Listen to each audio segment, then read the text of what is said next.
ಭಾರತದಲ್ಲಿ ಗೋಮಾತೆಯನ್ನು ಪೂಜ್ಯನೀಯ ಸ್ಥಾನದಲ್ಲಿ ಇಟ್ಟು ನಾವು ಪೂಜಿಸ್ತಕ್ಕಂಥದ್ದು ಎಲ್ಲರಿಗೂ ಗೊತ್ತಿದೆ. ಈ ಒಂದು ಜನಾಂಗೀಯ ಮಾತ್ರ ಆ ಹಸುಗಳನ್ನು ಖಂಡನೀಯವಾಗಿ ಅದನ್ನು ಭಾಳ ಕೆಚ್ಚಲನ್ನು ಕತ್ತರಿಸಿ ಅದಕ್ಕೆ ಹಿಂಸೆ ಕೊಟ್ಟು ಈ ರೀತಿ ಕೋಮು ಗಲಭೆ ಸೃಷ್ಟಿ ಮಾಡಲಿಕ್ಕೆ ಯಾರೋ ಅಮಾಯಕ ಗಾಂಜಾ ಹೊಡೆಯೋ ವ್ಯಸನಿನ ಕರ್ಕೊಂಡು ಬಂದು ಅರೆಸ್ಟ್ ಮಾಡಿದ್ದಾರೆ ಕಣ್ಣೋರಿಸಲಿಕ್ಕೆ. ನಮ್ಮ ಭಾರತದ ಸಂವಿಧಾನದಲ್ಲಿ ನಮ್ಮ ಅಂಬೇಡ್ಕರ್ ಕೊಟ್ಟಂಥ ಸಂವಿಧಾನದ ಪ್ರಕಾರ ಆತನಿಗೆ ಗಲ್ಲು ಶಿಕ್ಷೆ ಕೊಡಬೇಕು ಅಂತ ನಾನು ಆಗ್ರಹಿಸ್ತೀನಿ. ಚಾಮರಾಜಪೇಟೆಯಲ್ಲಿ ಹಸು ಕೆಚ್ಚಲವನ್ನು ಕೂದಿರುವಂಥ ಅಮಾನವೀಯ ಕೃತ್ಯ ನಡೆದಿದೆ. ಉತ್ಪನ್ನಗಳು ತಿಂತಾರೆ, ಮೊಸರು, ಮಜ್ಜಿಗೆ, ಬೆಣ್ಣ, ತುಪ್ಪ ಎಲ್ಲ ತಿಂತಾರೆ. ಅಂಥ ಗೋಮಾತೆಯನ್ನು ಕೆಚ್ಚಲು ಕತ್ತರಿಸೋದ್ರಿಂದ ಇದು ಭಾಳ ಖಂಡನೀಯ. ಭಾರತದಲ್ಲಿ ಗೋಮಾತೆಯನ್ನು ಪೂಜ್ಯನೀಯ ಸ್ಥಾನದಲ್ಲಿ ಇಟ್ಟು ನಾವು ಪೂಜಿಸ್ತಕ್ಕಂಥದ್ದು ಎಲ್ಲರಿಗೂ ಗೊತ್ತಿದೆ.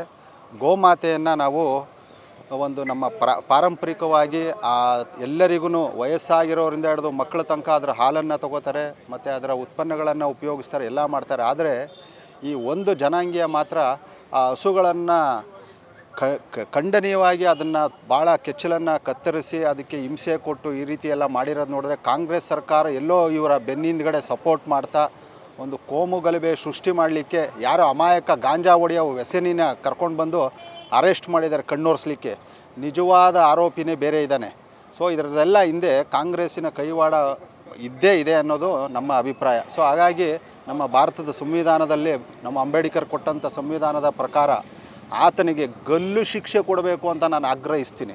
ಏನು ಈ 3 ದಿನ ಹಿಂದೆ ಚಾಮರಾಜಪೇಟೆಯಲ್ಲಿ ಹಸು ಕೆಚ್ಚಲವನ್ನು ಕೂದಿರುವಂಥ ಅಮಾನವೀಯ ಕೃತ್ಯ ನಡೆದಿದೆ. ಅದನ್ನು ಖಂಡಿಸಿ ಇಂದು ನಮ್ಮ ಮೈಸೂರು ನಗರ BJP ಹಾಗೂ ರೈತ ಮೋರ್ಚಾ ವತಿಯಿಂದ ಸಂಕ್ರಾಂತಿ ಹಬ್ಬದ ದಿನದಂದು ಮೈಸೂರು ನಗರ BJP ಮುಖಂಡರ ಒಡನೆ ಹಾಗೂ ನಮ್ಮ ಮೈಸೂರು BJP ನಗರಾಧ್ಯಕ್ಷರಾದಂಥ ಎಲ್ ನಾಗೇಂದ್ರರವರು ಹಾಗೂ ನಮ್ಮ ಕೃಷ್ಣರಾಜ ವಿಧಾನಸಭಾ ಕ್ಷೇತ್ರದ ಶಾಸಕರಾದಂತಹ ಶ್ರೀವತ್ಸರವರು ಹಾಗೂ ಅನೇಕ BJP ಮುಖಂಡರ ನೊಡನೆ ಇವತ್ತು ನಾವು ಪ್ರತಿಭಟನೆ ಹಮ್ಮಿಕೊಂಡಿದ್ದೇವೆ. ಇದರಿಂದ ನಾವು ಏನು ಹೇಳ್ತಾ ಇದ್ದೀವಿ ಅಂದರೆ ಈ ಅಮಾನವೀಯ ಕೃತ್ಯವನ್ನು ಖಂಡಿಸಿ ನಾವು ಮೈಸೂರು BJP ವತಿಯಿಂದ ಇಂದು ಪ್ರತಿಭಟನೆಯನ್ನು. ಸಂಕ್ರಾಂತಿ ಹಬ್ಬದ ಆರ್ಥಿಕ ಶುಭಾಶಯಗಳು. ನಮ್ಮ ಪಾರಂಪರಿಕ ಗೋಮಾತೆಯನ್ನು ಹೀನಾಯವಾಗಿ ಕತ್ತರಿಸಿರೋದ್ರಿಂದ ನಮಗೆ ಭಾಳ ದುಃಖ ಸಮಯ.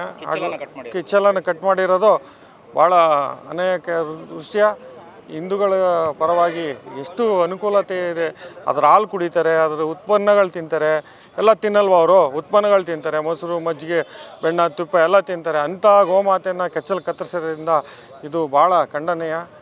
ನಮ್ಮ ರೈತರ ಸಂಘದಿಂದ ಭಾಳ ನೋವಾಗ್ತಾಯಿದೆ. ಇದರಿಂದ ನಮಗೆ ಭಾಳ ದುಃಖಮಯ. ಜೊತೆಗೆ ಅವ್ರಿಗೆ ಸರಿಯಾದ ಶಿಕ್ಷೆ ಕೊಡಬೇಕಂತೇಳಿ ಸರ್ಕಾರದಲ್ಲಿ ಮನವಿ ಮಾಡ್ತಾಯಿದ್ದೀವಿ. ಬಂಧನ ಮಾಡಿದ್ದಾರೆ, ಅದು ತಾತ್ಕಾಲಿಕ ಬಂಧನ, ಅದಕ್ಕೇನು ಶಿಕ್ಷೆ ಇಲ್ಲ. ನಮ್ಮ ಕಾನೂನಲ್ಲಿ ಸರಿಯಾದ ಕಾನೂನು ವ್ಯವಸ್ಥೆ ಇಲ್ಲ. ಭಾಳ ತೊಂದರೆ ಆಗ್ತದೆ. ಆಗ್ರಹ ಅಂದರೆ ಶಿಕ್ಷೆ ಅಂತಂದರೆ ಅವ್ರಿಗೆ ಅರಿವಾಗಂಥ ಶಿಕ್ಷೆ ಆಗಬೇಕು. ಅದೆಲ್ಲ